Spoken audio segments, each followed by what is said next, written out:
हाय, hello, नमस्कार. कसे आहात मंडळी? सर्व काही छान सुरू आहे ना? चला तर आज मम्मीने आम्हाला लोणच्यासाठी कैऱ्या आणायला सांगितल्या आहेत. मग म्हटलं तुम्हालाही दाखवावं आम्ही कैऱ्या नेमक्या कुठून आणणार आहोत. चाललोय. आजी तिकडून आवाज देते.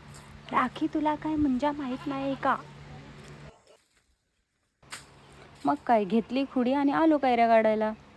ही झाडं आमच्या 5 पिढ्या आधी लावलेली आहेत. आमच्या पंजोबांनाही आठवत नाही की ही झाडं नेमकी कोणी लावली आहेत. त्यामुळे या झाडांबद्दल एक वेगळीच आपुलकी मनात आहे. वारा आला आणि समजा एखादी फांदी पडली की झाडापेक्षा वाईट तर आम्हालाच वाटतं.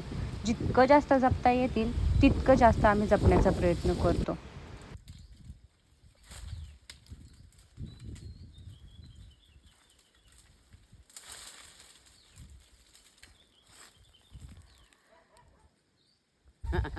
कोणता आंबा आहे?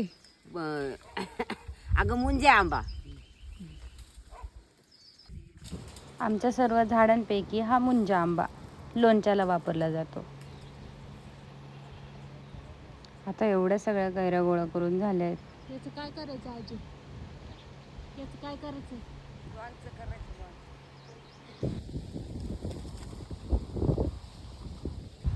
माझे पंजोबा नेहमी या शेतांमध्ये वावरत असायचे. त्यांना जाऊन आता 4-5 वर्ष झाली, पण आजही इथे आलं ना की असं वाटतं बाबा इथेच कुठेतरी बसला असेल. त्यांची बैलगाडी पण आहे, मी तुम्हाला दाखवते ती. काही पाड सापडले ते आम्ही तिथेच खाल्ले. गावठी आंब्याची चव म्हणजे ना, आहा हा हा. हा आंबा एकदा जर तुम्ही खाल्लात ना तर कदाचित कलमी आंब्याकडे पुन्हा वळूनही बघणार नाही. गावठी आंबा म्हणजे निसर्गाने स्वतः आंबट आणि गोड या चवींचं परफेक्ट मिश्रण करून दिलं आहे. तुमच्याकडे कोणकोणते गावठी आंबे आहेत? कमेंट करून मला नक्की सांगा. आणि आमच्या आंब्यांची नावं ऐकलात ना तर अजून मजा येईल. आमच्याकडे कुठले कुठले आंबे आहेत माहिती आहेत का? गोट्या, रोपट्या, शेपट्या, शेंद्र्या, मदग्या, मोहन्या, मुंजा, काकड्या, वाकड्या, गाडग्या. आणि प्रत्येक आंब्याची चव आणि रंग आणि आकार हा वेगळाच. आंबे आणि कैऱ्या घेऊन घरी आलो तर घरी माझ्या पंजोबांची बैलगाडी घराजवळच लावलेली. आजीला म्हणलं चल तुझा फोटो काढते, तर आजी डोक्यावर पदर घेऊन बसली.